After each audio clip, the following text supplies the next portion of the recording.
First up today, we're going to be myth-busting the arguments against the Religious Discrimination Bill. Well, while most of the world has been occupied with coronavirus, I have learned what I often learn, which is that effective activism never sleeps, and quiet campaigning against the Religious Discrimination Bill has continued, and it's been spearheaded by various news articles, a slick Equality Australia PR effort, which includes spokespeople like the former Olympians Ian Thorpe and Lauren Jackson, and a lot of the things that have been said have been dubious or actually, frankly, untrue. And so it's time for some myth-busting. Three main areas of concern are being targeted by the campaigners. Firstly, claims that the bill allows religious organisations to discriminate.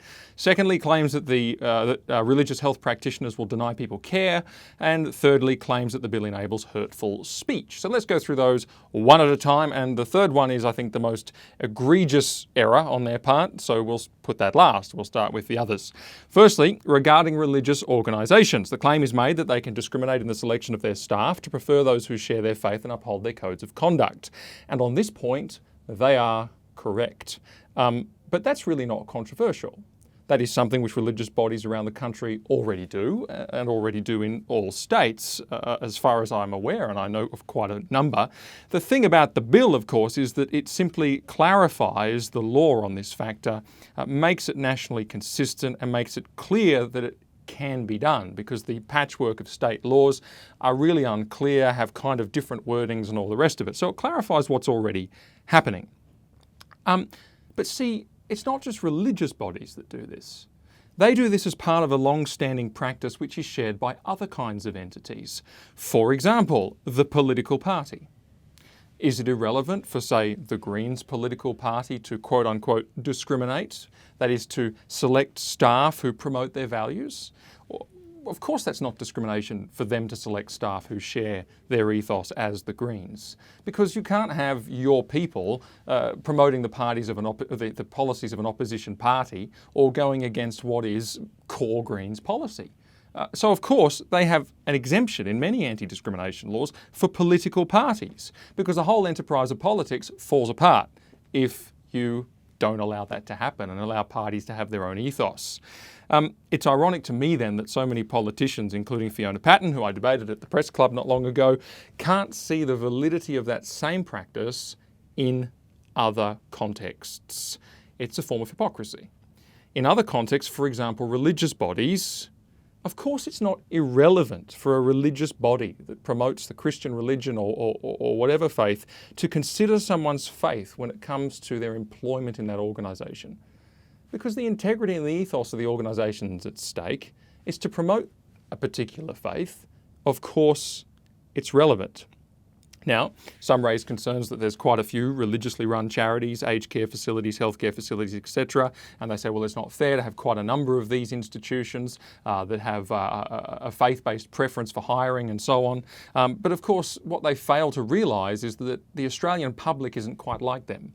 The Australian public actually is made up of a lot of people of faith. And so if you have a large population in the nation which are people of faith, then you'll have quite a few institutions that are faith-based. It's the same with politics. People are persuaded this way or that way on politics, so you have different political parties. It's just a reflection of the diversity, believe it or not, in the communities in which they exist. And here's the other thing. If you feel very strongly about it, then you can start your own ethos-based organisations if you really want to, except that there are such a thing as LGBT legal clinics, health clinics, and advocacy centres and services and political bodies. You know, you wouldn't expect Equality Australia, for example, to employ an evangelical Christian from a church that enshrines traditional marriage in its statement of faith. It shouldn't have to. Why would it? It doesn't make any sense. They exist for a different purpose. It's a different point of view that they carry. I don't think that anyone of that kind of person would want to give them the burden of having to deal with their employment application. They wouldn't bother. And so actually, this is something that works across the board. Ethos-based entities are valid, they are possible, and they make sense, and they're not unjust. That's why freedom of association is a thing. It's not controversial. It certainly isn't unjust discrimination. Briefly regarding medical services, I said that the second thing that they were broadly concerned about was denial of access to medical care. Well, let me quote to you from former High Court Justice Michael Kirby. He's made the following claim in the Sydney Morning Herald along these lines. He said, under the legislation, a range of health professionals, including doctors, nurses and pharmacists, would be entitled to deny treatment to those who did not share their religious beliefs. Now, surprisingly from a former High Court judge, this is in fact one of those moments where I say fact check, false. That is not what the bill allows. Denying treatment to someone based on their religion will remain illegal and wrong, okay? It's not going to change. This is what the bill permits. I mean, there's a deliberate sort of fudging you can see there going on. What the bill actually permits is this. In very limited circumstances, people with a faith-based conscientious objection to performing certain health services like abortions, for example, a Christian midwife or indeed a midwife of many faiths is unlikely to be comfortable aborting a baby. Or hormone therapies, for example, particularly in relation to young people. These kinds of things. There are health professionals who will say to some more controversial procedures, I conscientiously object at this point. And they may do that under this legislation, and actually state law prevails and state rules prevail, so you've got to bear that in mind. This only applies if there isn't a relevant rule, which is only in a few cases. That is only permitted if the decision of the health practitioner does not adversely impact on someone's health, or the provision of the particular health service is not withheld. In other words, it's only possible where there's somebody else to step in. Okay, so provision is made. And that way nobody gets hurt. The patient gets the treatment, the doctor's conscience is intact. But the activists seem awfully keen on making others feel the pain of a hurt conscience. Whether it's forcing them to make a wedding cake, and we've seen that, whether it's forcing them to print a t-shirt with a certain message on it, and we've seen that happen, or doing abortions. Why? Why force someone to violate their conscience when you're not being impeded from access to the service that you want? I think it's vindictive and it's mean. And inflicting someone with potentially lifelong pangs of guilt is far more harmful than having your doctor substituted, which is a quick process that you probably won't even know about. Well, finally, and this is the most, misrepresented one, concerns about speech. There are concerns from these activists saying that the bill will enable hurtful and hateful speech. This results from the part of the bill which says, and each part of this is what I'm saying is important, it says that large commercial employers, so more than 50 million turnover per year, may not impose rules of conduct which unreasonably limit any of their employees' statements of their religious belief outside of work hours, provided those statements are made in good faith, are not malicious, and are not likely to harass, threaten, seriously intimidate or vilify. So that actually the section dies the death of 1,000 qualifications anyway, but putting that to one side, they've given a bunch of examples, and I've chosen 3, but there's a whole stack which follow the same format, and they are simply not true. Take these 3. A single mother who, when dropping off her child at daycare, may be told by a worker that she's sinful for denying her child a father. It's an example in a submission to Parliament, by the way, and it's similar to examples given in some of these campaigns. Another one. A student with a disability may be told by a teacher their disability is a trial imposed by God. 3. A person of a minority faith may be told by a retail assistant from another religion that they are heathen destined for eternal damnation. Right, these are the problems. Firstly, the conduct in question is happening at work, so the bill does not affect it at all. This is for statements of belief outside of work. The bill is. Secondly, even if the conduct was at work, it would be reasonable, according to the definitions within the bill, for an employer to say, hey, don't insult customers, don't insult students, don't insult fellow employees, because it's bad for business, it's bad for staff morale. That's a reasonable justification to have a rule like that. It wouldn't enable this kind of thing. But, newsflash, and here's the biggest one, and some of you will be ahead of me, none of this conduct is currently illegal. Surprise, it's perfectly legal to say silly things to people.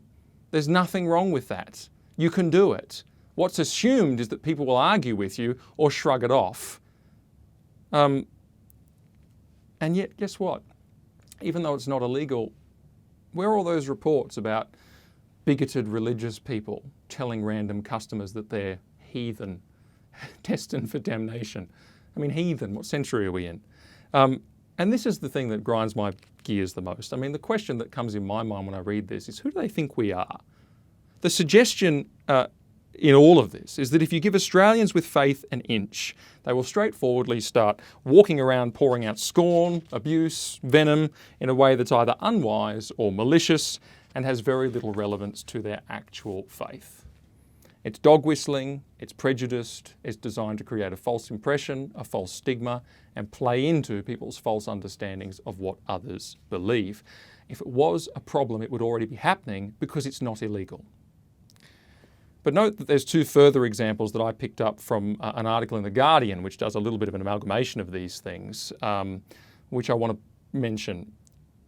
They give an example here. They say, a Christian may say that unrepentant sinners will go to hell. Well, shock horror that that's not unlawful.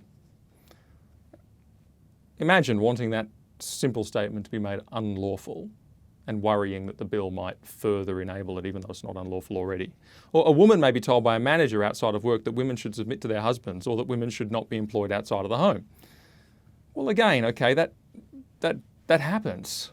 Are you telling me that, reaching into somebody's private setting or dinner party where a comment like that could be made, and I don't, by the way, see how a woman not working outside the home has got anything to do with Christianity. I don't know of a church that would endorse that view. But anyway, let's pretend that people are as crazy as that. This is something as pedestrian as a mildly offensive comment to some people in a private setting. This should be illegal? It's crazy talk. And guess what? It's not currently illegal, so the bill isn't going to affect it. But what about these for some examples? What about Peter Fitzsimons on Twitter? Definition of a born-again Christian: twice too often. Or his comment that religion is, quote, belief in a magical sky daddy. Or Kyle Sandilands, live on radio. You might believe everything that's written down 2,000 years ago to be absolutely accurate and good on you, but you're as dumb as... expletive deleted. Or Benjamin Law, Clementine Ford, Magda Sabansky, Ricky Gervais. I could list all day names like this. And I had a bunch of examples on paper from these people and others, but I couldn't read them out because they're so offensive, full of expletives, and highly sexualized. Name me a celebrity or a significant journalist or a TV commentator or a comedian or anyone of any standing who says such virulently abusive and malicious things about issues of identity like sexuality and so forth. I don't believe there are any. None. So it's time to stop trying to find inequality under every rock. Time to stop reaching into people's private lives to make their conversations just the way you like them to be.